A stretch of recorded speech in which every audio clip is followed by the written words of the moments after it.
Hello students, welcome back to my YouTube channel Biology with Shuchita and I am your educator Shuchita. आज biology with शुचिता में आप लोगों के लिए जो टॉपिक लाई गई है वो है what is nucleosome model. Nucleosome model क्या है? चलिए जल्दी से स्टार्ट कर लेते हैं। What is nucleosome model? What is nucleosome model? Nucleosomes are chromatin's basic structural unit. Nucleosome chromatin का बेसिक स्ट्रक्चरल यूनिट है। थोड़ा याद कीजिए ये क्रोमाटिन और किसका स्ट्रक्चरल यूनिट था या बेसिक यूनिट था? याद आ गया ना? क्रोमोसोम का स्ट्रक्चरल या बेसिक यूनिट होता है क्रोमाटिन। वैसे ही न्यूक्लियोसोम का भी बेसिक स्ट्रक्चरल यूनिट होते हैं ये chromatin. Why they are chromatin's basic structural unit? ये आंसर करने से पहले मैं थोड़ा ये डायग्राम को आप लोगों को एक बार दिखा लेती हूँ। देखिए, ये जो डायग्राम है यहाँ पे आप लोगों को एक डबल स्ट्रैंडेड डीएनए को दिखाया जा रहा है। जो डबल स्ट्रैंडेड डीएनए क्या कर रहा है, थोड़ा देर जाने के बाद कुछ ऐसा बीडेड लाइक स्ट्रक्चर को घेर के ऐसे करके घेर रहा है। उसके बाद ऐसा बीडेड स्ट्रक्चर और भी ज्यादा कॉइल फॉर्म कर रहा है। कॉइल फॉर्म करने के बाद वो जाके ये क्रोमाटिन बना रहा है और ये क्रोमाटिन बना रहा है इस क्रोमोसोम को। तो अभी आप लोगों को समझ में आ गया होगा कि डीएनए को पैक करना होगा with the help of histone, और हिस्टोन बहुत ज्यादा पैक होंगे तो उसको क्रोमाटिन बताया जाएगा और ये क्रोमाटिन फाइबर्स मिलके बनाते हैं ये क्रोमोसोम स्ट्रक्चर। इसलिए ये न्यूक्लियोसोम मॉडल का बेसिक स्ट्रक्चरल यूनिट भी क्रोमाटिन है और क्रोमोसोम का भी बेसिक स्ट्रक्चरल यूनिट क्रोमाटिन है। और न्यूक्लियोसोम मॉडल हम लोग किस लिए पढ़ रहे हैं? ताकि हम लोगों को ये समझ में आ जाए कि इतना ज्यादा लेंथ वाला डीएनए कैसे अच्छे से न्यूक्लियस के अंदर एडजस्ट हो पाते हैं। ये क्रोमोसोम एक कंडेंस स्ट्रक्चर बनता है पहले और उसी क्रोमोसोम को हम न्यूक्लियस के अंदर अच्छे से एडजस्ट कर पाते हैं। तो अभी आते हैं इसका आंसर में। डीएनए बाइंड्स विथ हिस्टोन, जो कि इसी डायग्राम में अभी हम लोग देख चुके हैं, जहां से वो फॉर्म क्या करते हैं, forming a repeating arrangement of DNA protein particles known as nucleosome. जो हिस्टोन डीएनए के साथ अगर पैकेज होगा, पैकेज होने के बाद वो एक रिपीटिंग अरेंजमेंट बनाएगा जो कि डीएनए और प्रोटीन से मिलके बना होगा और ये डीएनए और प्रोटीन पार्टिकल्स एक साथ बनाएगा हम लोगों का ये न्यूक्लियोसोम स्ट्रक्चर। होप कि ये स्लाइड आप लोगों को पूरा समझ में आ चुका होगा। अभी चलते हैं हम नेक्स्ट स्लाइड के तरफ। तो अगर मैं ये बता रही हूं कि न्यूक्लियोसोम हम लोगों को समझा रहा है कि कैसे डीएनए न्यूक्लियस के अंदर क्रोमोसोम फॉर्म करके फिट हो जाता है, तो ये तो एक मॉडल है ना। तो ये मॉडल कौन प्रपोज किए थे या कौन से साइंटिस्ट ने ये मॉडल को प्रपोज किए थे? उनका नाम था R.D. कॉर्नबर्ग। उन्होंने 1974 में ये न्यूक्लियोसोम मॉडल को प्रपोज किए थे। लेकिन फाइनली इस मॉडल को कंफर्म कौन किए थे और इसका नाम कौन दिए थे? P. Audet 1975 इस मॉडल को कंफर्म किए थे और इसका नाम न्यूक्लियोसोम मॉडल ये बताए थे। तो according to this nucleosome model explains, ये न्यूक्लियोसोम बोलता क्या है? The histone particle is wrapped with DNA around it. छोटा छोटा कुछ हिस्टोन प्रोटीन्स होंगे जो डीएनए के उसके ऊपर ऐसे करके रैप कर रहेगा, उसी को बताया जाता है nucleosome model. Histone particle is wrapped with the DNA around it. तो इसका फंक्शन क्या है? इसका कुछ ना कुछ प्राइमरी फंक्शन से ऐसा कुछ तो होगा। The primary function of nucleosome is to ensure that long stretches of DNA can fit properly inside the cell and form the basic unit of life. तो इसका प्राइमरी फंक्शन क्या देखने को मिला कि न्यूक्लियोसोम क्या करते हैं, इंश्योर करते हैं ताकि ये जो डीएनए का लॉन्ग स्ट्रेच है वो इजीली फिट हो सके सेल के अंदर। सेल के अंदर का मतलब क्या होता है, न्यूक्लियस के अंदर अच्छे से ये फिट हो पाए, इसलिए इसका जो लॉन्ग स्ट्रेच है इसको ये इजीली फिट कर सकते हैं with in the nucleus. Hope कि ये स्लाइड भी आप लोगों को समझ में आ चुका होगा। इसी स्लाइड से मैं आप लोगों को थोड़ा एनालॉजी समझाना चाह रही हूँ, इसलिए मैं एक खुली हुई वार्डरोब लेके आ गई और एक बैकपैक लेके आ चुकी। क्या समझाने वाले हैं देखिए, इधर जो वार्डरोब आप लोग दिख रहे हैं ना, इसमें बहुत डिसऑर्गेनाइज्ड फैशन में क्लोथ्स अरेंज्ड है। कुछ यहाँ पे पड़ी है, कुछ यहाँ पे, कुछ यहाँ पे, ऐसे करके पूरा डिसऑर्गेनाइज्ड मैनर पे है। लेकिन ये बैकपैक ये इतना अच्छे से ढक चुका है, इसका मतलब इसका अंदर में बहुत अच्छे से सब कुछ मेरा अरेंज हो चुका है। तो ऐसा ही कुछ चीज होते हैं हम लोगों का क्रोमाटिन और क्रोमोसोम के साथ। क्रोमाटिन जो होते हैं वो ये खुली हुई अलमीरा की तरह होते हैं, जहां पे shows the analogy with interface chromatin. ये इंटरफेस क्रोमाटिन के साथ सिमिलरिटी शो करते हैं। और ये जो बैकपैक है ये एकदम पैक हो चुका है, इसमें कुछ भी ऐसा खुला हम लोग नहीं छोड़े हैं, इसलिए इसको shows the analogy with organized metaphase chromosome. मतलब क्रोमाटिन और क्रोमोसोम के बीच में सिर्फ इतनी चीजों का डिफरेंस है, जहां पे एक डिसऑर्गेनाइज्ड फैशन में होते हैं जो कि क्रोमाटिन होते हैं, और क्रोमोसोम क्या होते हैं जो कि बहुत ही ऑर्गेनाइज्ड फैशन में प्रेजेंट होता है, और जिसको इस बैकपैक के अंदर हम लोग एडजस्ट कर चुके हैं। मतलब यहाँ बैकपैक किसके एनालॉजी शो कर रहा है, ये न्यूक्लियस का एनालॉजी शो कर रहा है कि इजीली न्यूक्लियस के अंदर ये फिट हो चुका है। ये फिट करना क्यों जरूरी है, थोड़ा सोचिए। हम लोगों का जो सेल साइकिल होता है ना, हम लोगों का सेल साइकिल, तो वो सेल साइकिल में इंटरफेस और उसके साथ एक एम फेज होते हैं। हम लोगों को क्या पता है, ये जो एम फेज होते हैं, ये एम फेज एक डिवीजन वाला फेज होते हैं। डिवीजन है ना, डिवीजन फेज होते हैं। तो ये डिवीजन वाला जो फेज है ये कितना स्टेजेस में डिवाइडेड है, ये प्रोफेज, ये मेटाफेज, ये एनाफेज और टेलोफेज में ये डिवीजन शो करते हैं। तो किसी चीज को आप डिवीजन करना चाहते हो तो क्या आप इतना डिसऑर्गेनाइज्ड फैशन में उसको डिवीजन कर पाओगे? नहीं ना, आपका आंसर होगा नहीं, हम नहीं कर सकते। इसलिए उसको ऑर्गेनाइज्ड होना जरूरी है, तो ही जाके आप इसको इजीली एनाफेज में सेपरेट या सेग्रीगेट कर पाओगे। इसलिए इसका कंडेंस्ड होना, किसका कंडेंस्ड होना, ऑब्वियसली क्रोमोसोम का कंडेंस्ड होना बहुत जरूरी है। और ये कंडेंस्ड कैसे होता है उसके बारे में समझाता है कौन, उसके बारे में समझाता है हम लोगों का न्यूक्लियोसोम मॉडल। होप कि ये एनालॉजी वाला स्लाइड आप लोगों को पूरा समझ में आ चुका होगा। अभी जाते हैं हम लोग नेक्स्ट स्लाइड की तरफ। इतना देर तक तो मैं पैकेजिंग करना है, पैकेजिंग क्यों करना है, किस लिए, कैसे, सब कुछ बता चुकी। लेकिन अभी आएंगे the basics of packaging of DNA into chromosome. मतलब वो जो डबल स्ट्रैंडेड डीएनए जहां पे हम लोग रेप्लिकेशन, ट्रांसक्रिप्शन, ट्रांसलेशन ये सब कुछ परफॉर्म करने वाले हैं, उसको हम पैक कैसे कर पाएंगे। तो देखिए, in G0 and interphase stage of the cell cycle, G0 क्या होता है, एक गैप फेज होता है जहां पे सेल ऐसा डिसीजन लेता है कि मैं सेल साइकिल को कंटिन्यू करूं या विथड्रॉन करूं मेरे को ये सेल साइकिल से। So this is a decision making phase where cell can decide whether it completes the cell cycle or withdrawn itself from the cell cycle.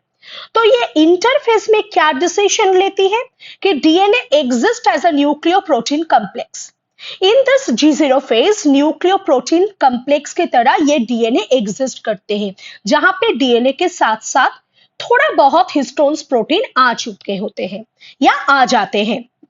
इसको हम क्या बोलते हैं, इसको ही हम क्रोमाटिन बोलते हैं। याद कीजिए पहले वाला डायग्राम, ये तो था ना क्रोमाटिन, जहां पे ये डीएनए के साथ ये हिस्टोन प्रोटीन जुड़ गया था, उसे ही तो हम क्रोमाटिन बता रहे थे। तो इसी को ही इधर बताया गया कि इसको हम बताते हैं, ये है हम लोगों का क्रोमाटिन। अभी इस क्रोमाटिन को हम लोग क्या करेंगे, पुशअप करेंगे कि चलो भाई एम फेज में एंटर तो करो, नहीं तो सेल साइकिल कैसे होगा। तो अभी ये जाएगा एम फेज में फॉर फर्दर डिवीजन। अभी क्या होगा देखिए, chromatin is converted into a more condensed form termed as chromosome. अभी क्रोमाटिन कन्वर्ट होगा और भी ज्यादा कंडेंस्ड फॉर्म में, मतलब अभी मेरे पास ऐसे टाइप का कुछ क्रोमाटिन था, अभी ये कैसा होगा, इसको ही कंडेंस्ड करके मैं ऐसा क्रोमोसोम बनवाऊंगी। तो ये क्रोमाटिन अभी कन्वर्टेड होगा और भी ज्यादा कंडेंस्ड फॉर्म में, जिसको हम बोलते हैं क्रोमोसोम।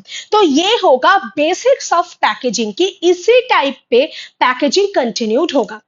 चलिए अभी नेक्स्ट स्लाइड पे जाते हैं। तो chromosomes are much shorter than the DNA molecules that they contain. Obviously ना, डीएनए इतना ज्यादा बड़ी हुई थी, अभी इसको क्या कर रहे हैं हम लोग, थोड़ा थोड़ा कुछ ऐसे करके इसको पैक कर रहे हैं।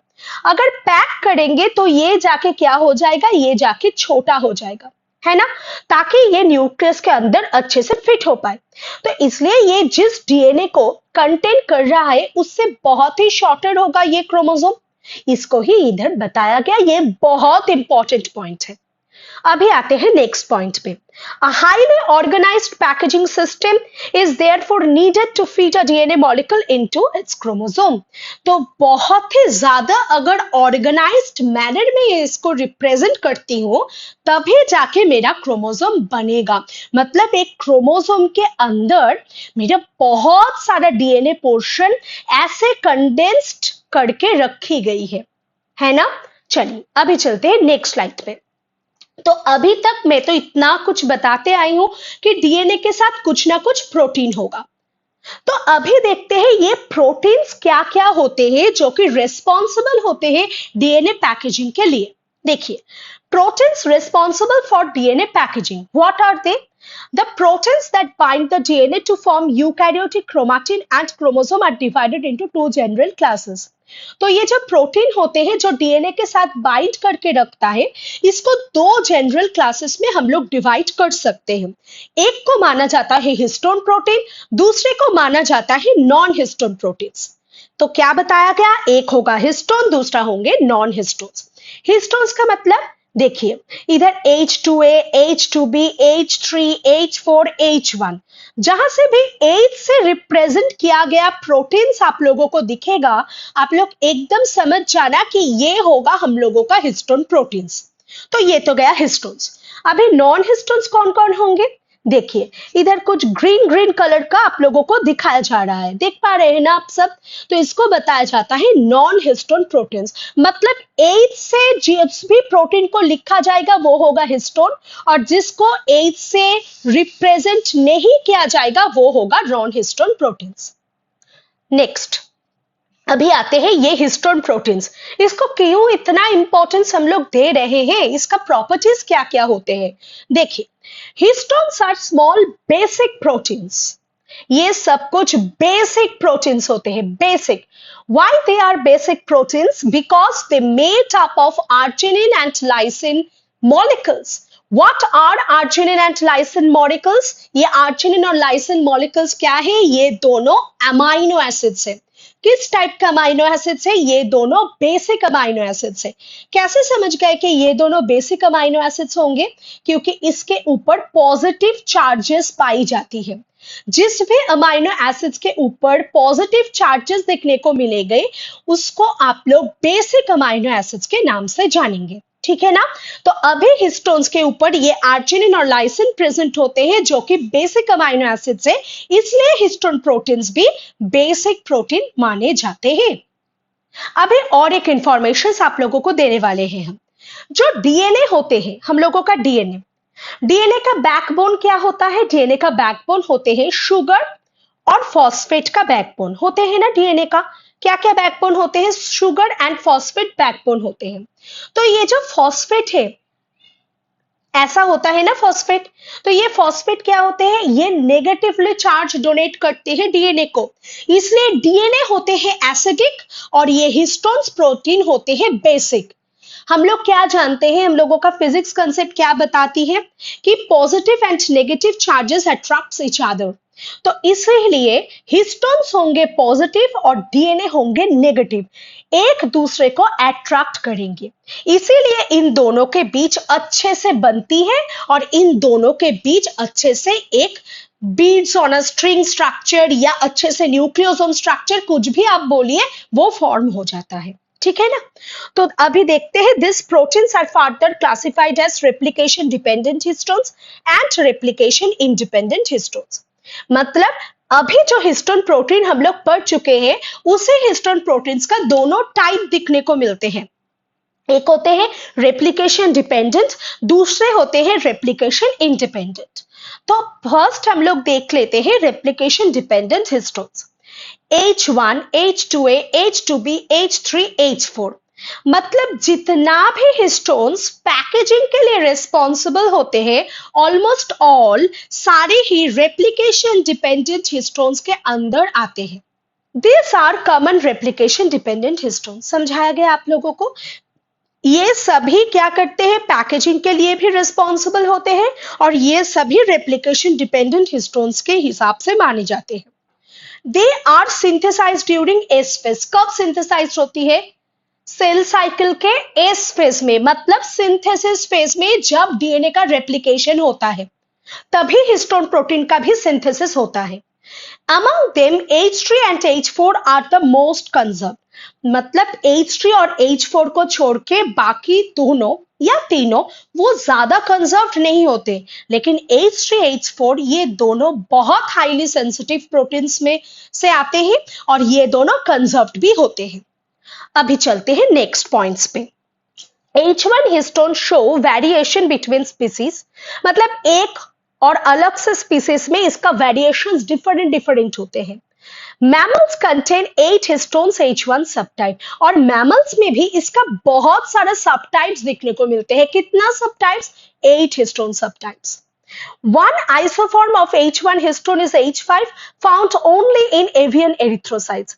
H1 का भी और एक आइसोफॉर्म प्रोटीन है। आइसोफॉर्म मतलब सिमिलर टाइप ऑफ प्रोटीन, जिसको H5 से जाना जाता है, वो एवियन एरिथ्रोसाइट में दिखने को मिलता है। The expression of each mammalian histone H1 subtype depends on the tissue type. ये किस टाइप का H1 का सबटाइप होगा, वो टिश्यू के ऊपर भी डिपेंडेंट होते हैं। The phases of cell cycle and developmental stages, not only tissue type, but the phases of cell cycle as well as the developmental stages. Transcript that encode replication specific histones lack a poly A tail। ये बहुत important point है। जिस भी transcripts ये replication specific histones को form करते हैं, उसमें ये पॉली ए टेल नहीं पाया जाता। ये पॉली ए टेल क्या है, ये poly A tail mainly mRNA के 3 प्राइम एंड में दिखने को मिलते हैं, जो कि mRNA का लेंथ को मेंटेन करते हैं। अभी इसके बारे में हम लोग ज्यादा तो नहीं पढ़ेंगे, क्योंकि ये पोस्ट ट्रांसक्रिप्शनल मॉडिफिकेशन के अंदर पे आते हैं। जब हम लोग पोस्ट ट्रांसक्रिप्शनल मॉडिफिकेशंस पढ़ाएंगे आप लोगों को, तब इसके बारे में आप लोगों को और भी ज्यादा अच्छे से समझ में आएगा। होप के इतना तक आप लोगों को पूरा समझ में आ चुकी है। नेक्स्ट आते हैं रेप्लिकेशन इंडिपेंडेंट हिस्टोन्स पे। रेप्लिकेशन इंडिपेंडेंट मतलब रेप्लिकेशन के ऊपर डिपेंड करके तो इसका सिंथेसिस नहीं होगा। मतलब सेल साइकिल का कोई भी फेज में ये सिंथेसिस हो सकता है, not necessarily in the S phase. देख लेते हैं। They are synthesized throughout the cell cycle rather than specifically in S phase. Specifically S phase में सिंथेसिस ना हो के सेल साइकिल का किसी भी फेज में ये सिंथेसाइज हो सकता है। The transcripts for replication independent histones are with poly A tail. देखिए बेसिक डिफरेंस समझिए। जब रेप्लिकेशन डिपेंडेंट हम लोग पढ़ रहे थे, तब तो उधर पॉली ए टेल नहीं था, लेकिन अभी इधर क्या बताया गया, अभी यहाँ पे पॉली ए टेल प्रेजेंट है। यहाँ पे पॉली ए टेल प्रेजेंट है, ठीक है ना। अभी देखिए हम लोग कितना तक कंप्लीट किए हैं। हम लोग ये हिस्टोन के अंदर इसका रेप्लिकेशन डिपेंडेंट और रेप्लिकेशन इंडिपेंडेंट दोनों सब टाइप्स कंप्लीट कर चुके हैं। बाकी क्या है, नॉन हिस्टोन प्रोटीन्स अभी तक देखे नहीं है, तो अभी क्या देखेंगे, नॉन हिस्टोन प्रोटीन्स की तरफ मूव करेंगे हम लोग। चलिए, they include all the proteins found in chromatin except the histones. आप लोगों को शुरुआत में ही बताया गया था ना कि जहां पे भी H लिखा हुआ प्रोटीन होगा उसको एकदम से आप लोग बता सकते हैं ये हिस्टोन प्रोटीन है, और जहां पे हिस्टोन नहीं लिखा होगा they are non histone proteins for only for nucleosome model. आप लोग ऐसा नहीं सोचिए कि नहीं तो इसका मतलब और भी अगर अलग से कुछ प्रोटीन देखेंगे तो वो नॉन हिस्टोन नहीं, मैं सिर्फ न्यूक्लियोसोम मॉडल के बारे में आप लोगों को बता रही हूँ। तो देखिए, they include all the proteins found in chromatin except the histones, they are more variable protein between tissues and species. तो ये बहुत सारे वेरिएबल्स प्रोटीनों से माना जाता है जो कि टिश्यूज और स्पीसीज में प्रेजेंट होता है और कहाँ मिलते हैं, क्रोमैटिन में ही मिलते हैं, लेकिन हिस्टोन को छोड़ के अलग, इसलिए नॉन हिस्टोन्स। अभी आते हैं कुछ अलग से प्रॉपर्टीज में। Properties of replication dependent histones, मतलब ये जो हिस्टोन डिपेंडेंट प्रोटीन्स को हम लोग देखे हैं, ये बनते किस चीज से है। पहले तो बता चुके थे कि ये बनते हैं लाइसिन और arginine rich basic amino acid से। अभी इसका राइट अप हम लोग देख लेते हैं। देखिए, H1 जो कि लाइसिन से बनते हैं, H2A जो स्लाइटली लाइसिन रिच है, H2B ये भी स्लाइटली लाइसिन रिच है, H3 ये आर्जिनिन रिच है, H4 ये आर्जिनिन रिच है। मतलब दोनों जो कंजर्व्ड हिस्टोन से वो दोनों आर्जिनिन से बनते हैं और बाकी सारे लाइसिन से बनते हैं, लेकिन ये एकदम हार्डकोर लाइसिन है और ये दोनों स्लाइटली लाइसिन है। मतलब कुछ भी हो, ये पॉजिटिव नेचर ऑफ हिस्टोन्स को ही डिटरमाइन करते हैं। नेक्स्ट, अभी आते हैं इसका ऑर्गेनाइजेशन में। न्यूक्लियोसोम ऑर्गेनाइजेशन बताता क्या है, पहले देख लेते हैं इसका डायग्राम। देखिए, स्टार्ट करते हैं ये डीएनए से। ये डीएनए का जो लेंथ दिख रहे हैं, इसको हम लोग बोलते हैं इधर इसका रेडियस। ये डीएनए का रेडियस कितना हो रहा है, 2 nm के अप्रोक्सीमेट 2 nm के करीब। अभी ये डीएनए डबल हेलिक्स को हम लोग क्या कर रहे हैं, हम लोग थोड़ी देर बाद जाके उसको ऐसे करके बाइंड कर रहे हैं। किस चीज से बाइंड कर रहे हैं, इसको बताया जाता है ये है एक हिस्टोन, जिसको हम बाद में जानेंगे कि ये एक हिस्टोन को बताया जाता है हिस्टोन ऑक्टेमर। ये हिस्टोन ऑक्टेमर का अगर रेडियस आप लोग देखेंगे तो ये कितना देखेंगे, 11 nm के करीब, और इसका अगर लेंथ आप लोग देखेंगे तो ऑलमोस्ट 6 nm के करीब देखेंगे। तो ये फर्स्ट डिग्री ऑफ पैकेजिंग को शो करते हैं। कौन, हिस्टोन ऑक्टेमर विथ लिंकर्ड हिस्टोन। ये लिंकर्ड हिस्टोन कौन है, H1 हिस्टोन है लिंकर्ड हिस्टोन। और ये ऑक्टेमर कौन बनाता है, H2A, H2B, H3, H4 ये चारों सब यूनिट मिलकर ऑक्टेमर बनाते हैं और H1 हिस्टोन लिंकर की तरह जोड़ के रखता है। तो ये होगा फर्स्ट डिग्री ऑफ पैकेजिंग। अगर ये फर्स्ट डिग्री ऑफ पैकेजिंग को हम लोग देखेंगे तो इसे बताया जाता है beads on a string model. एक सुई धागे की तरह होती है जहां पे इस धागे के ऊपर एक एक करके आप बीड्स डालते हो, वैसे ही ये सुई धागे की तरह ये स्ट्रक्चर दिखने को मिलता है, इसलिए इसको बताया जाता है beads on a string model. अभी ये based on a string model further packaging show करेगा ऐसे ऐसे करके।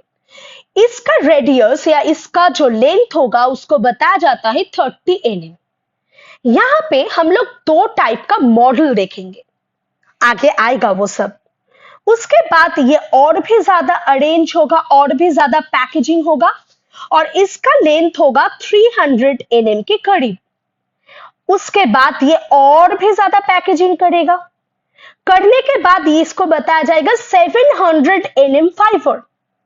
फर्दर ये 700 nm फाइबर हम लोगों का 1400 nm फाइबर बनाते हैं, जिस 1400 nm फाइबर को हम लोग क्रोमोसोम बोलते हैं। इसका मतलब न्यूक्लियोसोम ऑर्गेनाइजेशन का बारे में क्या समझते हैं आप लोग कि ये डबल स्ट्रैंडेड डीएनए को कैसे पैक करने के बाद ऐसा क्रोमोसोम का स्ट्रक्चर बन चुका है। इसमें बहुत सारे डिग्रीज ऑफ ऑर्गेनाइजेशंस होते हैं, जैसे कि ये फर्स्ट डिग्रीज ऑफ ऑर्गेनाइजेशन है जहां पे हम लोग beads on a string model देखते हैं। उसके बाद 13 nm फाइबर मॉडल होगा जहां पे सोलेनॉइड एंड जिगजैग मॉडल देखेंगे। उसके बाद 300 nm फाइबर का लूप बनेगा जिसको स्कैफोल्ड मॉडल बताया जाएगा। उसके बाद 700 nm एंड फाइनली 1400 nm। ये तो था आप लोगों का पिक्टोरियल अंडरस्टैंडिंग कि क्या हम लोग पढ़ने जा रहे हैं। अभी हम लोग पूरा डिटेल्स देखेंगे इसी का। चलिए, histones are responsible for the first level of DNA packaging and most basic level of chromatin organization called nucleosome. तो अभी आप लोगों को फर्स्ट डिग्री बताए थे, तो इधर बताया गया फर्स्ट लेवल डीएनए पैकिंग होते हैं इधर, जिसको हम लोग न्यूक्लियोसोम के नाम से जानते हैं। The nucleosome is a basic structural unit of chromatin and gives beads on a string structure. तो न्यूक्लियोसम जब पैकिंग स्टार्ट करते हैं तब पहले मैं क्या बताई थी, सुई धागा, याद कीजिए ऐसे करके ना, तो उसे बताया जाता था beads on a string structure. देखिए अभी दिखाते हैं, जैसे कि मैं उधर डायग्रामेटिकली ड्रॉ कर रही थी, उसी को इधर पिक्टोरियल इमेज से आप लोगों को समझाया जा रहा है। It is an invariant component of chromatins and mitotic chromosome. कहाँ पे मिलते हैं? ये एक इनवेरिएंट कंपोनेंट होते हैं क्रोमाटिन्स का, और माइटोटिक क्रोमोसोम्स में भी इसको दिखने को मिलता है। ये नॉट नेसेसरली कि ये ऐसा ही दिखेगा, इसका स्ट्रक्चर कुछ ऐसे टाइप का भी हो सकता है, इसका स्ट्रक्चर कुछ ऐसा भी हो सकता है, मतलब कुछ भी हो, देखने को लगेगा कि it is a beads on a string structure. Okay, it provides the first level of organization, resulting in a fiber of 11 nm in diameter. मैंने बताई थी ना कि पहले डीएनए का डायमीटर कितना था, 2 nm था। उस 2 nm को हम लोग पैक करके कितना तक ले चुके हैं, 11 nm ले चुके हैं। इसका डायमीटर 11 nm होगा, लेकिन लेंथ कितना होगा, उसका हाइट कितना होगा, उसका हाइट होगा 6 nm। देखिए नेक्स्ट पॉइंट देखिए, the shape of the nucleosome corresponds to a cylinder of diameter 11 nm and height of 6 nm. उसका हाइट कितना हो गया, 6 nm तक हो गया। अभी चलते हैं नेक्स्ट स्लाइड की तरफ। Single nucleosome can be obtained by treating chromatin with the endonuclease. देखिए इतना तक हम लोगों ने जितना भी पढ़ चुके हैं, उसमें हर एक को एक साथ असेंबल करके आप लोगों को बताया गया, लेकिन अभी हम लोग असेंबल स्ट्रक्चर देखना नहीं चाहते। अभी हम लोग क्या देखना चाहते हैं कि ये एक एक स्ट्रक्चर कैसे बनी हुई है, ये एक एक स्ट्रक्चर को हम लोग देखना चाहते हैं। तो कैसे देखेंगे? देखिए हम लोगों के पास आता beads on a string structure है। पहले ना हम लोग इधर एक एंजाइम डाल देंगे जिसको न्यूक्लियस एंजाइम बताया जाता है। वो न्यूक्लियस एंजाइम का नाम होगा माइक्रोकोकल न्यूक्लियस एंजाइम, जिसको कहां से आइसोलेट किया जाता है, जिसको स्ट्रेफाइलोकोकस ओरियस बैक्टीरिया से आइसोलेट किया जाता है। अभी किस लिए इसको डाइजेस्ट किए, ताकि हम लोगों का एक यूनिट हम लोगों को देखने को मिले। इसे एक यूनिट बनते कैसे है, इसका ये 11 nm और इसका 6 nm ये होता कैसे है, इसको समझ पाए, इसलिए इतना कुछ करना पड़ा हम लोगों को नहीं, एक्चुअली साइंटिस्ट लोगों को ये देखना हुआ। तो क्या देखे वो लोग, single nucleosome can be obtained by treating chromatin with endonuclease, micrococcal nuclease which cuts DNA between nucleosome, a region known as linked DNA. MNase, ये एमनेस क्या है, ये माइक्रोकोकल न्यूक्लियस एंजाइम का शॉर्ट फॉर्म है ये एमनेस, जिसको staphylococcus Orius से हम लोग आइसोलेट किए थे। They are non specific endo exonuclease substrate at both RNA and DNA. ये किस टाइप का स्पेसिफिकेशन या किस टाइप का कट को शो करता है, ये एंडो एंड एक्सोन्यूक्लियस टाइप का कट को शो करवाता है। इसका जो सबस्ट्रेट है ये बोथ आरएनए एंड डीएनए में से आते हैं, लेकिन हम लोग यहाँ पे क्या देखेंगे, हम लोग यहाँ पे डीएनए का ही देखेंगे। चलिए अब देख लेते हैं ये न्यूक्लियोसोम मोनोमर कैसे बनती है। जो मैंने अभी आप लोगों को बताए थे ना कि हिस्टोन का ऑक्टामर कैसे बनते हैं, उसका लिंकर कैसे बनते हैं, उसका ही डिटेल्स अभी हम लोग देखेंगे। They typically have 200 base pair DNA. On further digestion of mononucleosome with MNase, the length of DNA has been reduced to 165 base pair and finally to the length of DNA of the nucleosome core particle 147 base pair. अभी एक बार समझ लेते हैं, ठीक है। चलिए अभी पहले हम लोग डायग्रामेटिकली समझ लेते हैं, उसके बाद इसका डिटेल पोर्शन में हम लोग स्विच कर जाएंगे। देखिए मैं इधर एक न्यूक्लियोसोम का स्ट्रक्चर ड्रॉ करती हूं। समझिए कि ये हम लोगों का एक न्यूक्लियोसोम का ऑक्टामर है। अभी इसको घेर के रहेगा हम लोगों का डीएनए, ऐसा घेर के रखा है हम लोगों का डीएनए, ठीक है। अभी ये जो हिस्टोन का ऑक्टामर बनी है, ये इसको क्या बताया गया? इसको बताया गया हिस्टोन ऑक्टामर, है ना। ये हिस्टोन ऑक्टामर बनते कैसे हैं, पहले ये देख लेते हैं। देखिए, ये हिस्टोन ऑक्टामर बनते हैं दोनों हिस्टोन से, हिस्टोन H2A से, उसके बाद चारों H3H4 होगा और उसके नीचे फिर एक कोटिंग होगी H2A H2B के। देख लेते हैं।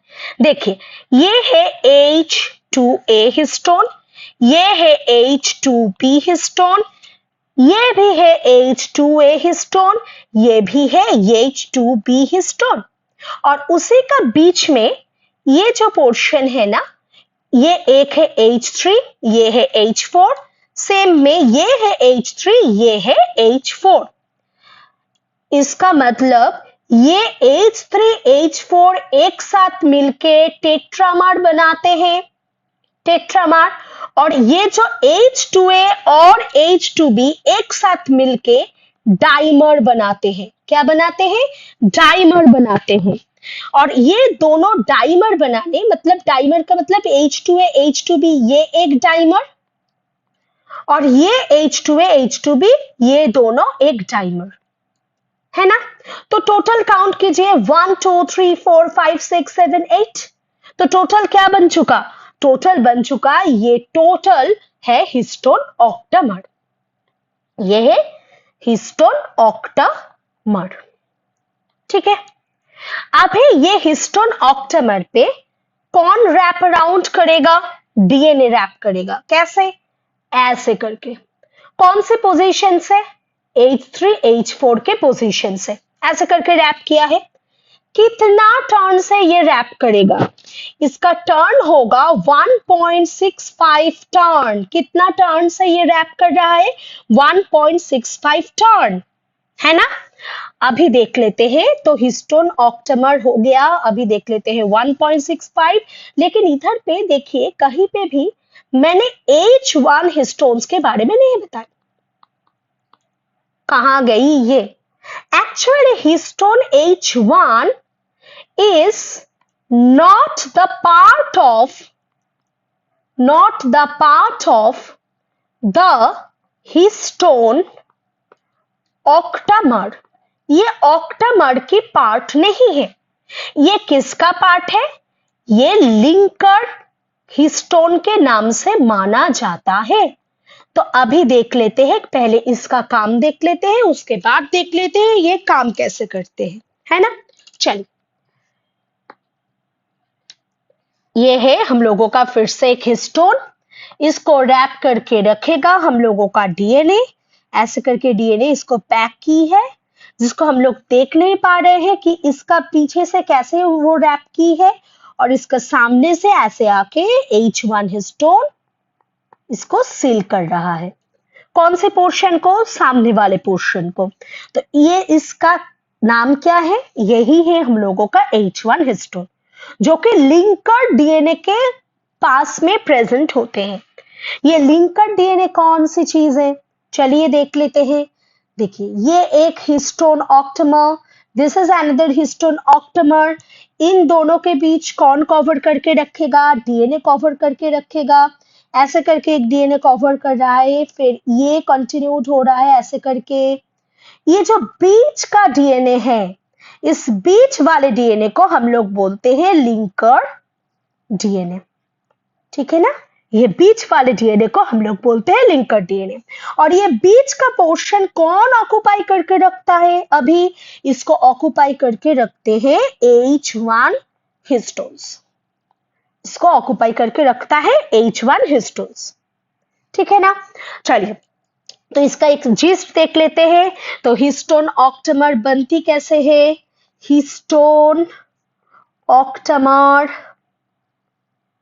बनते हैं H2A H2B डाइमर से, और किससे? H3 H4 टेट्रामर से, है ना। ऐसे बनते हैं।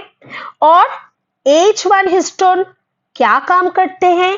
ये लिंकर डीएनए के साथ एसोसिएटेड होके काम करते हैं। ठीक है ना। तो अभी देख लेते हैं कि इधर समझने की क्या कोशिश करते हैं। अभी इधर कुछ डीएनए वाला पोर्शन है। They typically have 200 base pair DNA 165। इसको कैसे समझेंगे? देखिए इसको ऐसे समझ लेते हैं, है ना। ये डायग्राम में न्यूक्लियोसोम का एक बिट्स को दिखाया जा रहा है जहां पे 8 हिस्टोन ऑक्टामर्स से ये स्ट्रक्चर बनी हुई है, ठीक है।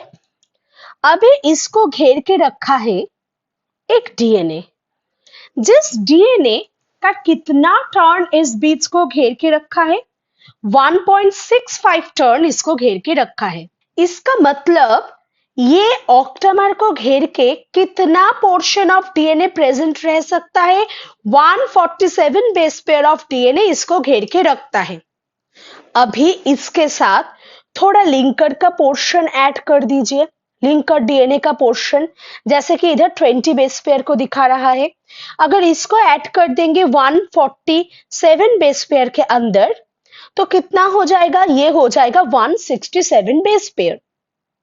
अभी लिंकर का ये एक पोर्शन को दिखाया जा रहा, ये पोर्शन तो खाली है। इस पोर्शन का जितना डीएनए प्रेजेंट होता है वो है 30 बेस पेयर डीएनए। अभी 20 प्लस 30 ऑलमोस्ट 50 होते हैं। इस 50 को इसके नीचे प्लस कीजिए, ऑल और एवरेज अप्रोक्सीमेट 200 बेस पेयर इसमें प्रेजेंट होता है। इसका मतलब ये ऑक्टामर को घेर के रखता है 147 बेस पेयर डीएनए, जो कि कितना तक है? यहां से लेके इतना तक है, ठीक है। उसके साथ ये जो पोर्शन है, ये पोर्शन है H1 हिस्टोन का बैठने का पोर्शन है। मतलब ये पोर्शन में लिंकर हिस्टोन बैठा रहता है, जो कि 20 बेस पेयर होते हैं। उसके बाद बाकी का जो लिंकर पोर्शन है वो है 30 बेस पेयर। इसका मतलब यहां से लेके इतना तक डीएनए का लेंथ होता है 200 बेस पेयर। 20 से लेके इतना तक डीएनए का लेंथ होता है 167 बेस पेयर, और यहां से लेके इतना तक जो बेस पेयर होते हैं वो होते हैं 147 बेस पेयर ऑफ डीएनए। ये है इसका जनरल स्ट्रक्चर। अब आते हैं उसका पिछले स्लाइड में जहां पे इसका राइट अप दिया हुआ था। दे typically have 200 base pair of DNA. देखिए कितना डीएनए रहता है यहां से लेके इतना तक? 200 बेस पेयर डीएनए। सेकंड बताया, on further digestion of mononucleus with MNase, the length of DNA has been reduced to 165 base pair. Further अगर डाइजेशन होता है तो ये 30 बेस पेयर क्या हो जाता है? ये लगभग 30 बेस पेयर यहां से हट जाता है। कितना प्रेजेंट होता है? ये 20 तभी तक प्रेजेंट होता है जिसको बताया जाता है 167 बेस पेयर। अभी देखिए, and finally to the length of the DNA to the nucleosome core particle 147 base pair। और उसके बाद अगर फिर से फर्दर डाइजेशन होगा तो ये 20 बेस पेयर भी हट जाएगा, सिर्फ और सिर्फ प्रेजेंट होगा कितना? यहां से लेके इतना तक, जो कि 147 बेस पेयर के आसपास होंगे। तो after this the nucleosome core particle is resistant to further digestion by MNase. जब 147 बेस पेयर तक ये पहुंच जाता है डाइजेशन के बाद, तब जाके और एमनेस इसको डाइजेस्ट नहीं कर पाता, वहां तक ही इसका रेस्ट्रिक्शन हो जाता है, उससे आगे ये नहीं जा पाता। अभी देख लेते हैं DNA present in nucleosome core particle और core DNA has an invariant length of 147 base pair. मतलब 147 ये हिस्टोन ऑक्टामर जो कोर प्रोटीन से उसको ऐसे घेर के रखता है, उसके बाद उसका फर्दर डाइजेशन नहीं हो पाता, 147 बेस पेयर तक ही ये रेस्ट्रिक्टेड हो जाता है। नेक्स्ट आते हैं, the nucleosome core particle contain a histone octamer that consist of two copies. Each two copies have H2A, H2B, H3 and H4 histones, जो कि पहले ही आप लोगों को डायग्रामेटिकली समझाया गया था इसी स्लाइड में, है ना। तो यहाँ पे बताया जा रहा है कि दोनों कॉपी करके हर एक हिस्टोन कोर प्रोटीन का प्रोटीन पार्ट प्रेजेंट होता है, जहां पे H3, H4 टेट्रामर कंडीशन पे रहता है और H2A, H2B डाइमर कंडीशन पे प्रेजेंट होता है। These are core histones and their positive charges can effectively neutralize the negative charge DNA backbone. याद कीजिए, ये पहले भी आप लोगों को बताया चुके थे हम कि ये है डीएनए।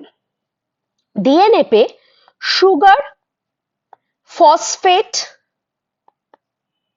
बैकबोन प्रेजेंट होता है ना? Sugar, phosphate, backbone.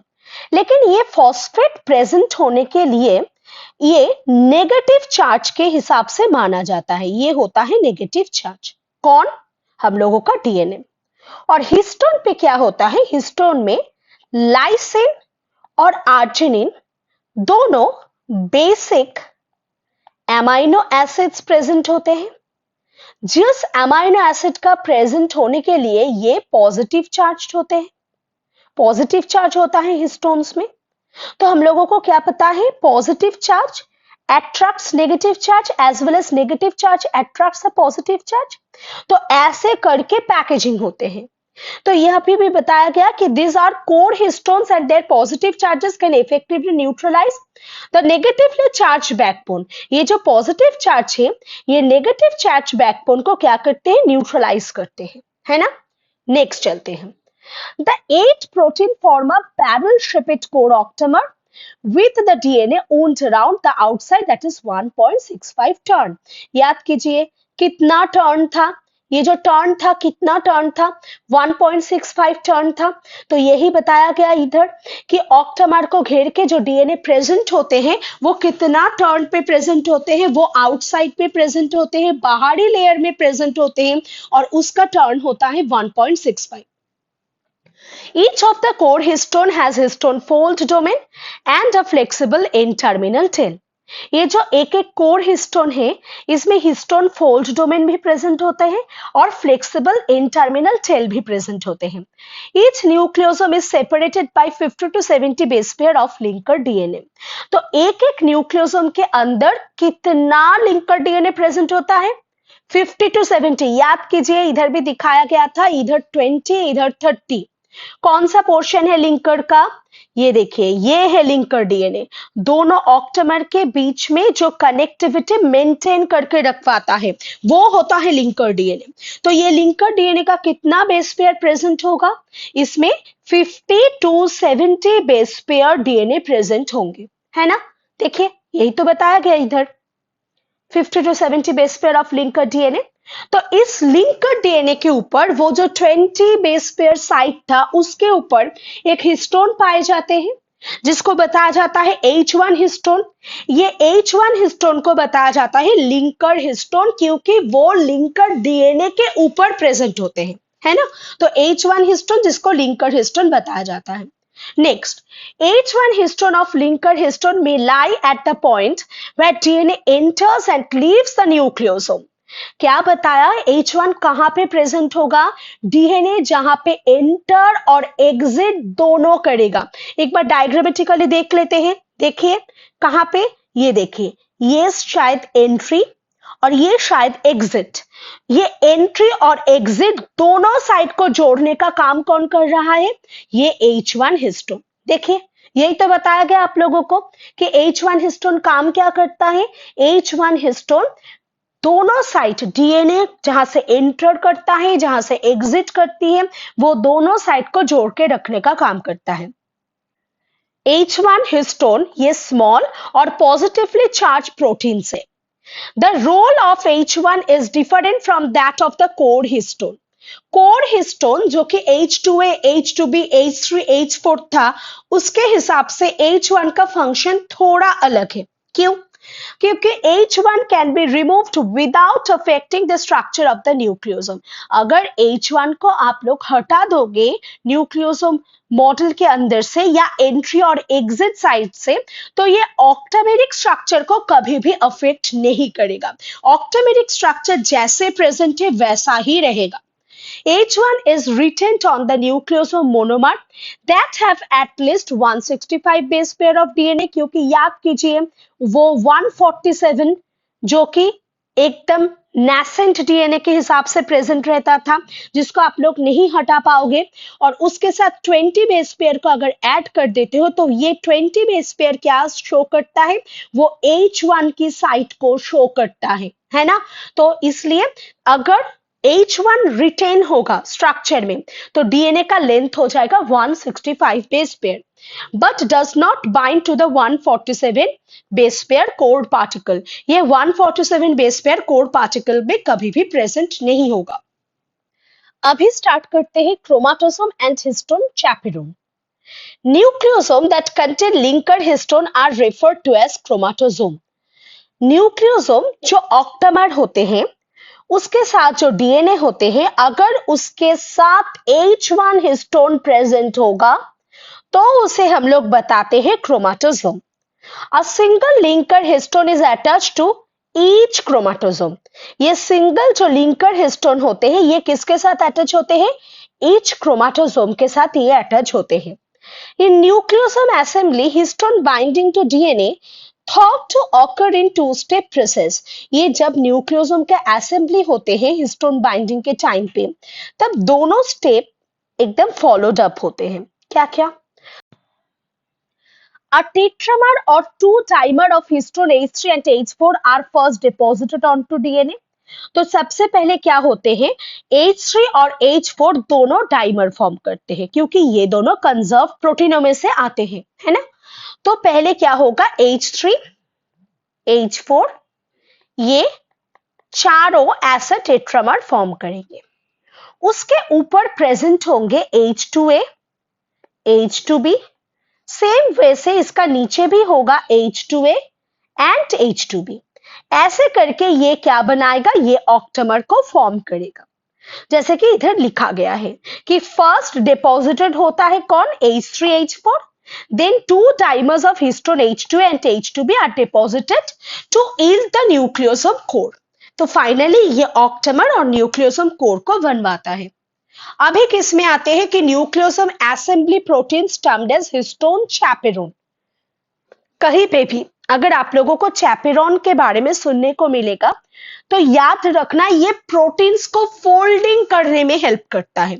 जो भी चैपेरोन प्रोटीन्स होते हैं वो किसी भी प्रोटीन को फोल्ड करते हैं। तो अभी इधर हिस्टोन चैपेरोन क्या करेगा? ये crucial for the incorporation of histone into the nucleosome. वो न्यूक्लियोसोम को फॉर्म करने में या हिस्टोन को न्यूक्लियोसोम स्ट्रक्चर बनवाने के लिए फोर्स करेगा, है ना? तो चैपेरोन क्या करेगा? असेंबली करवाने के लिए हेल्प करेगा। It is crucial for the incorporation of histone into nucleosome. Histones को न्यूक्लियोसोम के अंदर इनकॉर्पोरेट करने के लिए ये हेल्प करेगा। अभी नेक्स्ट चलते हैं। तो histones are closely escorted by histone chaperones from their point of synthesis up to their delivery site. ये जो हिस्टोन्स होते हैं ये चैपेरोन से पूरा घिरा हुआ होते हैं। कब से? जब इसका सिंथेसिस होते हैं प्लस जब इसका डिलीवरी होना चाहिए, मतलब ये पूरा पैकेज हो जाएगा, तब तक ये हिस्टोन चैपेरोन इसको पूरा एस्कॉर्टेड करके रखता है। तो many different histone chaperones have been identified. बहुत सारे डिफरेंट हिस्टोन चैपेरोन्स आइडेंटिफाई की गई है, जैसे कि न्यूक्लियोप्लाज्मिड, एंटी साइलेंसिंग फंक्शन 1, HR14-1 जैसे कि histone regulator, CAF1, chromatin assembly factor 1, NAP1, nucleosome assembly protein 1। ये सारे ही सारे हिस्टोन चैपेरोन्स के नाम है जो किसमें हेल्प करते हैं? जो हिस्टोन्स को एस्कॉर्ट करके रखता है जब उसका सिंथेसाइज होते हैं, जब तक उसका डिलीवरी नहीं हो जाता तब तक। अभी चलते हैं नेक्स्ट में। In general histone chaperones can be classified as either H3H4 chaperone और H2A H2B चैपेरोन। देखिए वो तो इंसर्ट करने में हेल्प करते हैं, तो H3H4 को इंसर्ट करने में कौन हेल्प करेगा? CAF1 हेल्प करेगा, इसलिए इसको बताया जाता है H3H4 चैपेरोन। सेम वे से अगर H2A H2B को किसी को इंसर्ट करना होगा तब कौन हेल्प करेगा? NAP1 हेल्प करेगा on the basis of their binding. उसका बाइंडिंग के ऊपर ये डिपेंड करके होगा। These chaperones are negatively charged proteins that form complexes with either H3H4 tetramer or H2A H2B dimer। बहुत इंपॉर्टेंट। देखिए डीएनए नेगेटिवली चार्ज्ड है ना, हिस्टोन सिर्फ हिस्टोन लिख देते हैं, वेट, डीएनए ये होगा नेगेटिवली चार्ज्ड। हिस्टोन्स जो होंगे, हिस्टोन्स होंगे पॉजिटिवली चार्ज। अगर ये चैपेरोन्स को भी हम लोग देखेंगे, चैपेरोन्स, ये चैपेरोन्स भी क्या होगा, ये भी नेगेटिवली चार्ज होगा। तो फिर से ये थ्योरी को ये प्रूफ कर रहा है कि positive attracts negative and negative attracts positive and vice versa. तो ये चैपेरोन भी क्या होगा, ये नेगेटिवली चार्ज प्रोटीनों में से आएंगे। अभी चलते हैं नेक्स्ट में। देखिए हम लोग कितना तक कंप्लीट कर चुके हैं। डीएनए था, 2 nm था उसका रेडियस। अब जाके ये beads on a string model form किए जिसका डायमीटर या रेडियस कुछ भी, अब बताइए कितना हो चुका है, 11 nm तक हो चुका है। अभी ये क्या फॉर्म करेगा, अभी ये 30 nm फाइबर फॉर्म करेगी। तो अभी हम लोग क्या पढ़ना चाहेंगे, अभी हम लोग 30 nm फाइबर पढ़ेंगे। अभी ये 30 nm स्ट्रक्चर फॉर्म करेगी, जिस 30 nm फाइबर के अंदर दोनों टाइप के मॉडल पाए जाते हैं। एक होते हैं सोलेनॉइड मॉडल, दूसरे होते हैं जिगजैग मॉडल। चलिए जल्दी से देख लेते हैं। 30 nm fiber. The second level of organization is the coiling of 11 nm fiber of nucleosome into a fiber of 30 nm diameter. मतलब अभी 11 nm को और भी फर्दर कंडेंस करवानी है और कंडेंस करवाने के बाद उसको 30 nm फाइबर फॉर्म करवानी होगी। The structure of this fiber requires the histone tails and is stabilized by linker histone. तो ये जो स्ट्रक्चर ऑफ फाइबर है इसमें हिस्टोन टेल्स पाए जाते हैं और जो कि स्टेबिलाइज्ड होते हैं किसका हेल्प से, जो स्टेबिलाइज्ड होते हैं लिंकर हिस्टोन्स के प्रेजेंस में। इफ सॉल्ट कंसेंट्रेशन इंक्रीजेस, अगर सॉल्ट कंसेंट्रेशन को बढ़ाया जाएगा तो the addition of H1 histone results in the nucleosomal DNA. तो ये H1 हिस्टोन क्या करेगा, न्यूक्लियोसोमल डीएनए को 11 nm से 30 nm फॉर्म करवा देगा। अगर सॉल्ट कंसेंट्रेशन हम लोग बढ़ाएंगे आर्टिफिशियल सिचुएशन में, है ना, तब देखने को मिला है कि तब जाके ये 11 nm जो फाइबर है ये 30 nm पे कन्वर्ट हो जाते हैं। अभी इसका दोनों मॉडल होगा, सोलेनॉइड एंड जिगजैग मॉडल। तो ये दोनों पॉपुलर मॉडल्स हैं, were proposed based on in vitro data। जहां पे हम लोग सॉल्ट कंसेंट्रेशन बढ़ा रहे थे वैसे इन विट्रो डेटा में से हम लोग 30 nm फाइबर को दोनों स्ट्रक्चर फॉर्म करते हुए देख सकते हैं। इसका एक का नाम है सोलेनॉइड मॉडल, दूसरे का नाम है जिगजैग मॉडल। तो पहले देख लेते हैं सोलेनॉइड। अच्छे से देखिए, इधर जो लिंकर का पोर्शन है ना, ये लिंकर डीएनए बाहरी साइड में प्रेजेंट है, सेंट्रल पोर्शन को खाली रखा गया है। और जिगजैग में क्या हो रहा है, जितना भी लिंकर का पोर्शन है सब सेंट्रलाइज्ड हो चुका है। कहां पे, ये अंदर की तरफ सारे ही सारे क्या हो चुका है, ये सेंट्रल पोजीशन पर ऑक्युपाई करके रखा है। तो सोलेनॉइड मॉडल पे the main feature of solenoid model or one start helix model is that nucleosome follow each other along the same helical path and interactions between the nucleosome occur sequentially। तो solenoid model का और एक नाम दिया गया जिसको बताया जाता है वन स्टार्ट हेलिक्स मॉडल, जो कि एक सिंगल हेलिकल पाथ को फॉलो करते हैं, है ना। अभी जाते हैं जिगजैग मॉडल की तरफ। क्या बताया जा रहा है, इन जिगजैग मॉडल और two start helix model, zigzag model का और एक नाम दिया गया है जिसको बताया जाता है two start helix model, is that where two strand containing stacks nucleosome and wound into the left-handed two start helix. In each strand, the nucleosome are aligned with each other like a stack of coins। जैसे कि coins के arrangement होते हैं, central portion को occupy करके रखा जाता है, वैसे ही जिगजैग मॉडल फॉर्म करते हैं। इन solenoid model interactions between consecutive nucleosome कैसे फॉर्म होते हैं, समझिए एक मॉलिक्यूल है N, दूसरे के साथ बाइंड होगा N+1, ऐसे ही चलता चला जाएगा। लेकिन जिगजैग मॉडल पे क्या होता है, इंटरैक्शंस ऑल्टरनेट होते हैं, जैसे कि N उसके बाद n+2, उसके बाद n+4, उसके बाद n+6, ऐसे करके चलता चला जाएगा, है ना। ऐसे ही बनते हैं हम लोगों का zigzag मॉडल। नेक्स्ट, अभी कहाँ जाना है, अभी मेटाफेज क्रोमोसोम की तरफ स्विच करना है। थोड़ा आगे जाते हैं डायग्राम की तरफ। अभी इतना तक 30 nm फाइबर तक तो ठीक था, कोई प्रॉब्लम नहीं था। अभी क्या होगा, 30 nm फाइबर को और भी थोड़ा कंडेंस बनवानी है। कैसे बनवाएंगे, उसमें स्कैफोल्ड प्रोटीन्स ऐड कर देंगे, तो जाके वो क्या होगा, 30 nm 300 nm पे कन्वर्ट हो जाएगा। अभी 300 nm को और भी शॉर्टर करेंगे, कितना, ताकि ये 700 nm तक हो जाए। अभी 700 nm को और भी ज्यादा कंडेंस करेंगे, तो ये जाके हम लोगों का क्रोमोसोम, जो कि माइटोटिक या एम्फेसिक क्रोमोसोम होते हैं, उसका डायमीटर कितना होगा, 1400 nm तक उसका डायमीटर हो जाएगा। मतलब इतना ही कंडेंस्ड हम लोग स्टार्ट करेंगे, या इतना ही कंडेंसेशन हम लोग स्टार्ट करेंगे। तो देखिए, इसको बताया जाता है मेटाफेज क्रोमोसोम का कैसे फॉर्मेशन होता है। The 30 nm fiber is probably the major type of chromatin in the nucleus during G0 and interphase stage।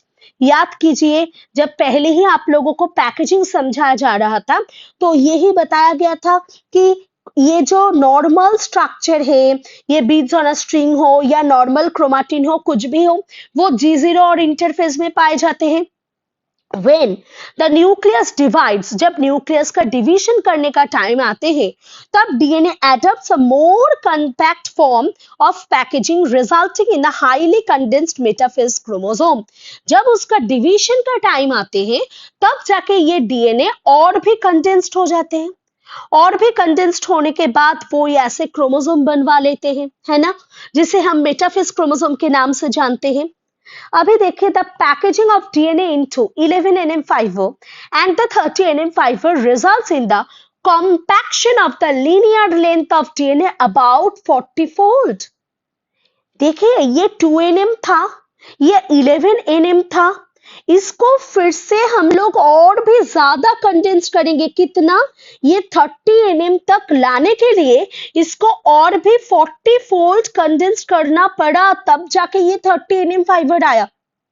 अब क्या होगा, ये 30 nm जो फाइबर हो चुका है, इसको और भी कॉम्पैक्ट करवानी है, ताकि ये ऐसा क्रोमोसोम स्ट्रक्चर बना लेते या बना ले।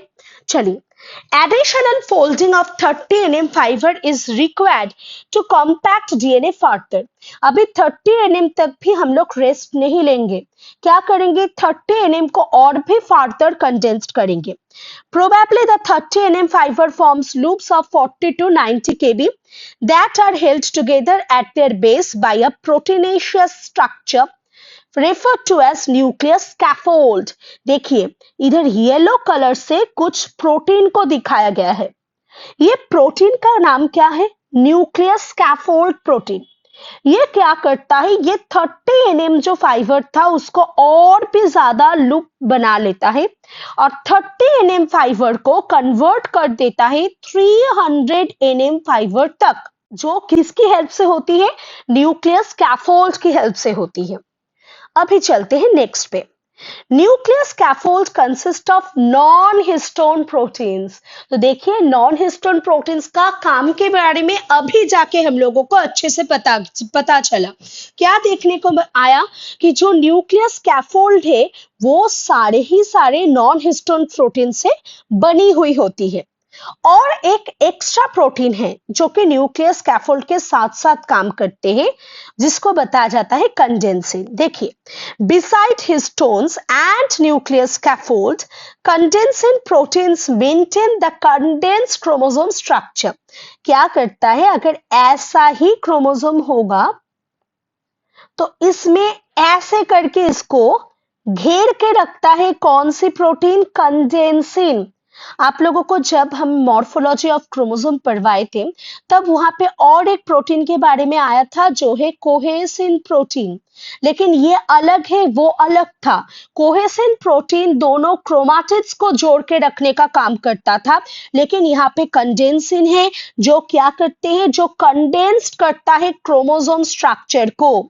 तो यहाँ पे देखिए ये है डीएनए, डीएनए फिर जाके ऐसे न्यूक्लियोसोम का स्ट्रक्चर बनाया, ये न्यूक्लियोसोम फिर से 30 एनएम फाइबर बनाई, फिर with the help of nuclear scaffold protein ये 300 एनएम फाइबर बनाया। उसके बाद ऐसे करके क्रोमाटिन बना जो कि 700 एनएम का फाइबर था। उसके बाद ये क्रोमाटिन जाके ये क्रोमोसोम जो कि 1400 एनएम स्ट्रक्चर है उसको बना दिया। Next slide. नेक्स्ट स्लाइड पे ये एक डायग्रामेटिक रिप्रेजेंटेशन है जहां पे आप लोगों को क्या समझाया जा रहा है, जहां पे आप लोगों को इसका पैकेजिंग एक डायग्रामेटिक वे से समझाया जा रहा है। कैसे? देखिए ये तो पहले हम लोग देख चुके हैं, ये 2 डीएनए का स्ट्रक्चर था। उसके बाद beads on a string model जब बना ये 11 का स्ट्रक्चर बना। उसके बाद 30 एनएम क्रोमाटिन फाइबर पैक हो चुका है, देखिए कितना अच्छे से पैक हो चुका है। और अगर इन विट्रो स्टडी से हम लोग देखते हैं यहाँ पे दोनों टाइप का मॉडल देखने को मिलता है, एक होता है सोलेनॉइड, दूसरा होता है जिगजैग। उसके बाद ये बन गया क्या, with the help of scaffold protein ये 300 एनएम फाइबर बना।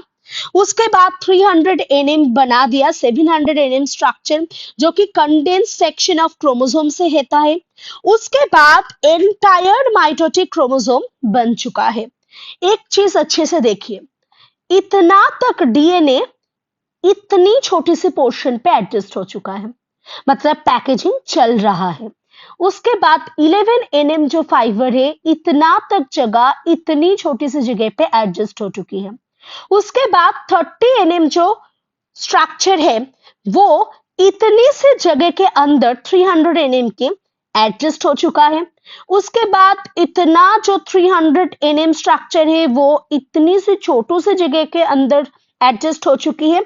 एंड फाइनली अगर ये पूरा 700 एनएम स्ट्रक्चर को हम लोग देख लेते हैं तो इतना सा एम फेजिक या माइटोटिक क्रोमोसोम के अंदर एडजस्ट हो चुकी है। तो थोड़ा इमेजिन कीजिए इतना बड़ा साइज का जो क्रोमोसोम है इसके अंदर कितना सारा डीएनए कॉइल्ड कंडीशन पे प्रेजेंट होगा।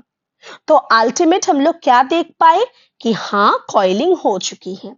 Hope you guys can understand the topic very well. Thank you for your patience level. Please do subscribe and share with your friends and press the bell icon for the further notification. Thank you.